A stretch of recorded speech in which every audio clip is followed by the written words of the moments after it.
अभी की सबसे बड़ी खबर आ रही है, जहां पीओके में फहराया गया भारतीय झंडा पाकिस्तानी सेना और पुलिस के खिलाफ भारी विरोध प्रदर्शन। जी हां, पीओके से बहुत बड़ी खबर आ रही है, जिसके बाद लोग भारी मात्रा में अजीत डोवाल को अजीत डोवाल को टैग कर रहे हैं। तो वहीं आपको बताएंगे, पाकिस्तान के फवाद चौधरी राहुल गांधी की तारीफ करने वाले इस नेता ने अब पुलवामा को बताया है पाकिस्तान की सरकार की महान उपलब्धि, जिसके बाद मच गया बवाल। सारी जानकारियां बताएंगे। तो वहीं आपको बताएंगे, जहां कांग्रेसी नेता भारत द्वारा सर्जिकल स्ट्राइक पर उठाने लगे हैं सवाल, जिसके बाद बीजेपी ने दिया करारा जवाब। सारी जानकारियां बताएंगे, बस आप वीडियो के अंत तक बने रहेगा। और अभी तक वीडियो को लाइक नहीं किया तो लाइक करके चैनल को सब्सक्राइब करके कमेंट में जय हिंद अवश्य कहिएगा। बात करें पहली बड़ी खबर की, जहां पीओके में फहराया गया भारतीय झंडा पाकिस्तानी सेना और पुलिस के खिलाफ बड़ा विरोध प्रदर्शन। बता दें, पाकिस्तान अधिकृत कश्मीर के रावलकोट में पाकिस्तानी सेना और पुलिस के खिलाफ विरोध प्रदर्शन के दौरान भारतीय झंडा फहराया गया। पाकिस्तान ने RAW को दोषी ठहराया, क्योंकि अन्यायपूर्ण करों को लेकर पाकिस्तान सरकार के खिलाफ पीओके में बड़े पैमाने पर विरोध प्रदर्शन शुरू हो गए हैं। प्रदर्शनकारियों ने सुरक्षा कर्मियों पर पथराव भी किया। जी हां, वही ज्वाइंट आवामी एक्शन कमेटी यानी जाक ने अपनी मांगों को लेकर आज 11 मई को पीओके के मुजफ्फराबाद में एक प्रोटेस्ट मार्च निकालने का ऐलान किया है, जिसके मद्देनजर राज्य सरकार ने CAF और पंजाब पुलिस की अतिरिक्त टुकड़ियों की मांग की है। राज्यों ने बाहर से सेना तैनात करने और स्थिति से सख्ती से निपटने की योजना बनाई है, जिसके चलते प्रदर्शनकारी भड़क उठे हैं। ज्वाइंट आवामी एक्शन कमेटी के नेताओं ने फैसला किया है कि 11 मई की घटना को बलपूर्वक विफल करने की सरकार की किसी भी कोशिश का पुरजोर विरोध किया जाएगा। दोस्तों, पीओके के लोगों का कहना है कि पाकिस्तान अधिकृत कश्मीर और गिलगित बाल्टिस्तान में लोगों के पास खाना नहीं है, आटा दाल नहीं है और बिजली कटौती चरम पर है। चारों तरफ भुखमरी फैली है और लोग तिल तिल कर मर रहे हैं। वहीं भारत के सेव शारदा संगठन ने भी पीओके के लोगों की मांगों का समर्थन किया है। जी हां, हालांकि पाकिस्तान अधिकृत कश्मीर की United Kashmir People's National Party और ज्वाइंट अवामी एक्शन कमेटी ने पाकिस्तान को शांतिपूर्ण प्रदर्शनकारियों के खिलाफ किसी भी बल के इस्तेमाल की चेतावनी दी है, लेकिन पीओके के कई हिस्से में प्रदर्शन ने अब हिंसा का रूप ले लिया है। जी हां, और भारी मात्रा में पाकिस्तान के सरकार के खिलाफ प्रोटेस्ट किया जा रहा है। दोस्तों, तो वहीं सबसे बड़ी बात तो यह है कि इस प्रोटेस्ट में लोग भारत के झंडे का इस्तेमाल कर रहे हैं और तिरंगे को लगाया जा रहा है पीओके में। और आप पिक्चर में देख भी पा रहे होंगे कि पाकिस्तानी झंडों को उतारा जा रहा है शख्स के द्वारा, जो क्लियर दिखाता है कि पीओके की जनता पाकिस्तान के साथ तनिक भी नहीं रहना चाहती और वो हर कीमत पर भारत के साथ विलय चाहती है। जी हां, ऐसे में पाकिस्तान की सरकार के साथ पीओके की जनता पूरे तरीके से तंग आ चुकी है, परेशान हो चुकी है, क्योंकि पीओके की जनता को जो चाहिए प्रोटेस्ट करने के बाद भी पाकिस्तान की सरकार उनको मुहैया नहीं करवा रही है। ऐसे में कहीं ना कहीं राजनाथ सिंह का कहा यह वाक्य सच होता दिखाई दे रहा है कि पीओके को लेने के लिए पाकिस्तान से लड़ने की जरूरत नहीं पड़ेगी, अपने आप पीओके भारत में सम्मिलित हो जाएगा। जी हां, वैसे में लोग इसको भारत की बड़ी कूटनीतिक जीत बता रहे हैं और अजीत डोभाल को ट्विटर पर भरकर टैग कर रहे हैं कि आने से अजीत डोभाल की कूटनीति वाकई में रंग लाई है। मोदी सरकार की कूटनीति इस मुद्दे में वाकई सफलता हासिल कर रही है। तो वहीं आपको बता दें, बड़ी खबर, तेलंगाना में प्रचार के दौरान अमित शाह ने कांग्रेस को घेरा, कहा पाकिस्तानियों की गोलियों का जवाब तोप से देंगे। जी हां, केंद्रीय गृह मंत्री अमित शाह ने शनिवार को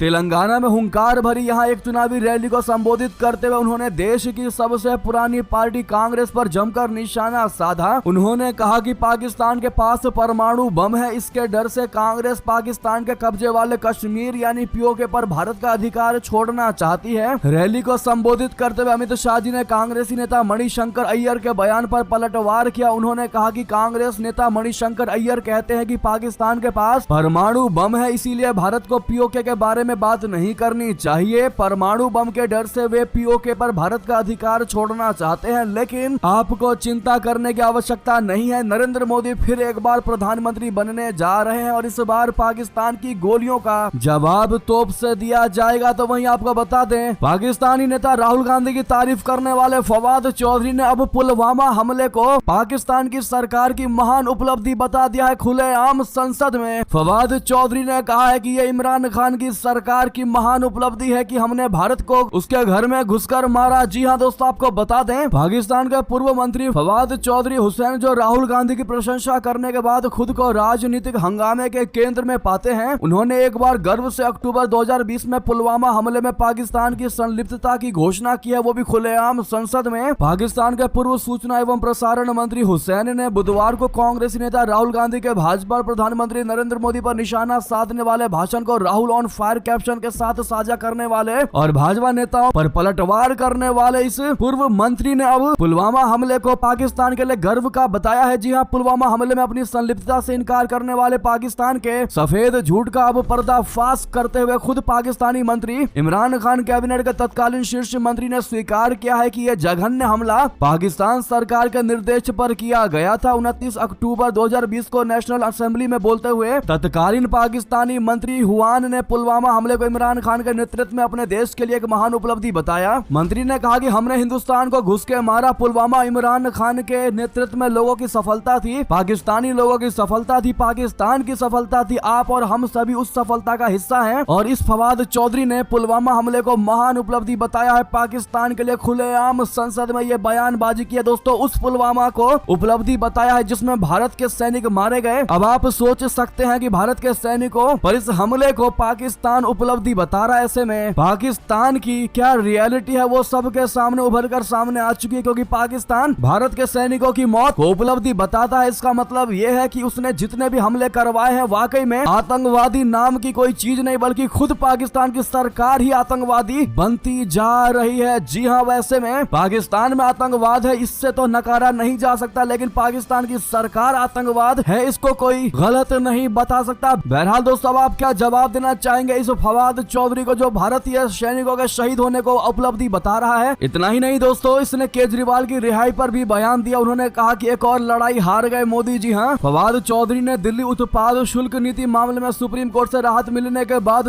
दिल्ली के मुख्यमंत्री अरविंद केजरीवाल की तिहाड़ जेल से रिहाई पर शुक्रवार को प्रतिक्रिया देते हुए इसे प्रधानमंत्री नरेंद्र मोदी के लिए एक और लड़ाई की हार बता दिया। आप ट्वीट देख पा रहे होंगे फवाद चौधरी का, जहां लिखा है कि मोदी जी एक और लड़ाई हार गए, केजरीवाल हुआ रिहा। उदारवादी भारत के लिए अच्छी खबर। उनकी यह प्रतिक्रिया दिल्ली उत्पाद शुल्क नीति मामले के सिलसिले में 21 मार्च 2024 को प्रवर्तन निदेशालय द्वारा गिरफ्तारी के बाद 50 दिन से अधिक समय बिताने के बाद जेल से रिहा होने के बाद आया है। यानी कि पूरे तरीके से भारत के चुनावी माहौल में पाकिस्तान नजरें गड़ाए बैठा और लगातार बयानबाजी कर रहा है, भारत के इंटरनल मैटर में हस्तक्षेप करने की कोशिश कर रहा है। ऐसा लग रहा है कि एक बार फिर पाकिस्तान कुटाई मांग रहा है। तो वहीं आपको बता दें, भारत ने मालदीव से वापस बुलाए अपने सभी सैनिक, बदले में तैनात किए तकनीकी कर्मचारी। जी हां, मालदीव की सरकार ने कहा है कि भारत ने मालदीव से अपने सभी सैनिकों को वापस बुला लिया है। राष्ट्रपति मोहम्मद मुइजू ने देश से सभी भारतीय सैनिकों को वापस बुलाने के लिए 10 मई की समय सीमा निर्धारित की थी। भारत और मालदीव के बीच उस समय संबंध तनावपूर्ण हो गए थे जब चीन समर्थक नेता माने जाने वाले मुइजू ने 10 मई तक देश में 3 सैन्य मंचों का संचालन करने वाले भारतीय सैन्य कर्मियों की वापसी पर जोर दिया था। पिछले साल राष्ट्रपति पद के लिए हुए चुनाव प्रचार के दौरान मुइजू ने चुनावी वादा किया था कि अगर उनकी सरकार आती है तो मालदीव में तैनात लगभग 90 भारतीय सैन्य कर्मियों को वापस भारत भेज दिया जाएगा। बार बार आपको हम ये बात उनकी याद दिलाते हैं कि कैसे जोश में आकर के मुइजू ने ये बयान दिया था और आज पूरा करता दिखाई दे रहा है। कहीं ना कहीं भारत के साथ वाकई में दुश्मनी मोल तो ले रहा है, लेकिन मुइजू को पता है कि भारत के साथ दुश्मनी मोल लेना उसको बहुत महंगा पड़ेगा। और यही सबसे बड़ी वजह है कि विदेश मंत्री को उसने भारत भेजा है ताकि भारत को मक्खन लगा सके, लेकिन भारत इनकी कूटनीति में जरा भी नहीं आने वाला। बहरहाल दोस्तों, मालदीव को लेकर आपकी क्या राय है? निजी प्रतिक्रिया कमेंट में लिखकर जरूर बताइएगा। तो वहीं आपको बता दे बड़ी खबर, जहां इजरायली दूत ने संयुक्त राष्ट्र महासभा के अंदर फाड़ दी चार्टर की कॉपी। खूब सुनाया भारत ने, लेकिन नहीं दिया साथ। बता दे, संयुक्त राष्ट्र में इजराइल के राजदूत गिलाद एर्दान ने फलस्तीन को अतिरिक्त अधिकार देने के लिए हुए मतदान के विरोध में यूनाइटेड नेशन चार्टर की कॉपी फाड़ डाली। उन्होंने महासभा में संयुक्त राष्ट्र चार्टर की एक कॉपी फाड़ दी। इसके लिए वे अपने साथ एक छोटा पेपर श्रेडर भी लेकर गए थे। इस घटना का एक वीडियो सोशल मीडिया पर वायरल हो रहा है। वीडियो में इजरायली दूत को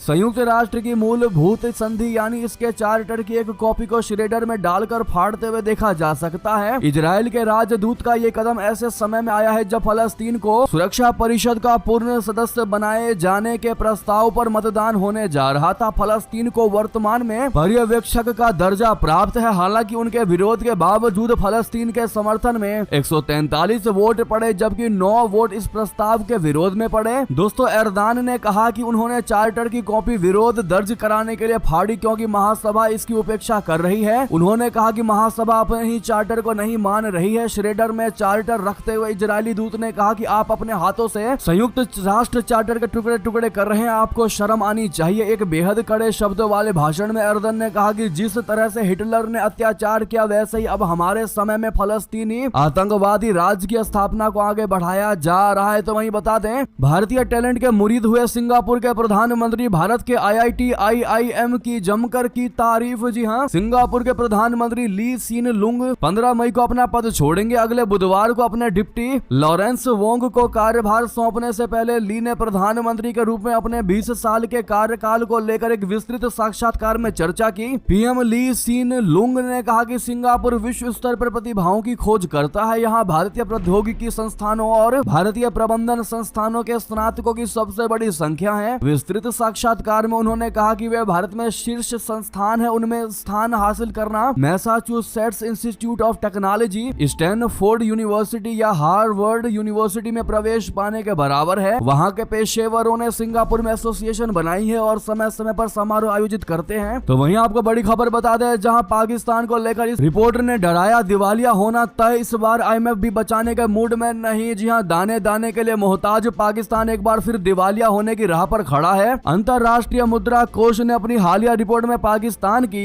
आर्थिक स्थिति को लेकर चेतावनी दी है। IMF ने शुक्रवार को जारी अपनी रिपोर्ट में बताया है कि पाकिस्तान के लिए आर्थिक खतरा असाधारण रूप से हाईएस्ट लेवल पर है। ये रिपोर्ट पाकिस्तान के साथ होने वाली संगठन की फाइनल बातचीत से ठीक पहले आई है। ऐसे में कुछ विशेषज्ञों का मानना है कि IMF भी कर्ज देने के मूड में नहीं है। अंतरराष्ट्रीय मुद्रा कोष की रिपोर्ट में पाकिस्तान सरकार की अस्थिरता को लेकर चिंता जाहिर की गई है। IMF का एक प्रतिनिधि मंडल इसी महीने पाकिस्तान पहुंचने वाला है, लेकिन अब इस रिपोर्ट ने शहबाज सरकार की चिंताएं बढ़ा दी हैं। पाकिस्तान को स्टैंड बाय व्यवस्था के तहत लोन देने की अंतिम समीक्षा के बाद IMF ने कहा कि पाकिस्तान में नकारात्मक जोखिम असाधारण रूप से उच्च बने हुए हैं। IMF ने यह भी कहा है कि पाकिस्तान की सरकार ने स्टैंड बाय व्यवस्था को जारी रखने के इरादे का संकेत दिया है, लेकिन पाकिस्तान राजनीतिक अस्थिरता बरकरार है। तो वहीं आपको बता दें, फटे हाल पाकिस्तान बेचने निकला है एटम बम। जी हां, मणिशंकर अय्यर के बयान पर पीएम मोदी जी का तंज। दरअसल प्रधानमंत्री नरेंद्र मोदी ने कांग्रेस के वरिष्ठ नेता मणिशंकर अय्यर के उस बयान की तीखी आलोचना की है जिसमें उन्होंने कहा था कि भारत को पाकिस्तान का सम्मान करना चाहिए क्योंकि उसके पास एटम बम है। जैसा कि हमने आपको अमित शाह जी वाला भी बयान बताया, उन्होंने भी मणिशंकर अय्यर पर कटाक्ष किया था। तो वहीं आपको बता दें, प्रधानमंत्री मोदी जी ने कहा कि 26 साल पहले आज के ही दिन अटल बिहारी वाजपेयी की सरकार ने पोखरण में परमाणु परीक्षण किया था। एक वो दिन था जब भारत ने दुनिया को अपने सामर्थ्य का परिचय करवाया था, और दूसरा कांग्रेस की सोच है जो बार बार लोगों को डराने की कोशिश कर रही है। ओडिशा के कंधमाल में रैली को संबोधित करते हुए प्रधानमंत्री मोदी ने कहा, वे कहते हैं कि संभल कर चलो, पाकिस्तान के पास एटॉम बम है। ये मरे पड़े लोग ये देश के मन को भी मार रहे हैं। कांग्रेस का हमेशा ऐसा ही रवैया रहा है। आज पाकिस्तान की हालत यह है कि बम को संभालना मुश्किल है। अब वे बम बेचने के लिए निकले हैं, लेकिन लोगों को पता है कि क्वालिटी में दम नहीं है, वो भी नहीं बिकता है। तो वहीं आपको बता दें, बड़ी खबर, चीन ने भारत के एक और पड़ोसी को लगाया अरबों डॉलर का चूना। मिसाइल लेकर जेट तक सब निकले कबाड़, भारी पड़ी दोस्ती। दरअसल म्यांमार को पाकिस्तान में बने घटिया J-17 फाइटर जेट सप्लाई करने के बाद अब चीन के हथियारों की भारत के एक और पड़ोसी देश में पोल खुल गई है। चीन ने हाल के वर्षों में 2.59 अरब डॉलर के हथियार बांग्लादेश की सेना को बेचा है। इससे चीन बांग्लादेश का मुख्य हथियार सप्लायर बनकर उभरा है। चीन की मंशा है कि वो भारत के एक और पड़ोसी देश को अपने पाले में लाकर प्रभाव को बढ़ाया जा सके। तो वहीं बांग्लादेश भी गुपचुप भारत के दुश्मन से दोस्ती बढ़ा रहा है। अब खुलासा हुआ है कि बांग्लादेश ने चीन से F-7 फाइटर जेट खरीदा है, जो अब तकनीकी गड़बड़ियों का शिकार हो गया है। चीन दुनिया में हथियारों का एक बड़ा सप्लायर बनने की ताक में है, लेकिन उसकी घटिया क्वालिटी खरीदारों के सिर पर पसीने ला रही है। मीडिया रिपोर्टों के मुताबिक चीन के घटिया हथियारों से न केवल खरीदने वाले देशों का पैसे का नुकसान हो रहा है, बल्कि जिस सुरक्षा के लिए उन्हें खरीदा जाता है वो भी नहीं हो पा रही। तो वहीं बता दें, मालदीव को किलर ड्रोन युद्धपोत की तैनाती, भारत विरोधी मुइजू और तुर्की का अब खतरनाक प्लान का हुआ सबसे बड़ा खुलासा। जी हां, मोहम्मद मुइजू के राष्ट्रपति बनने के बाद तुर्की और मालदीव के बीच रिश्ते मजबूत होते जा रहे हैं। मालदीव के राष्ट्रपति ने पद संभालने के बाद सबसे पहले तुर्की की यात्रा की और राष्ट्रपति रेसेप तैयब एर्दोगन से मुलाकात की।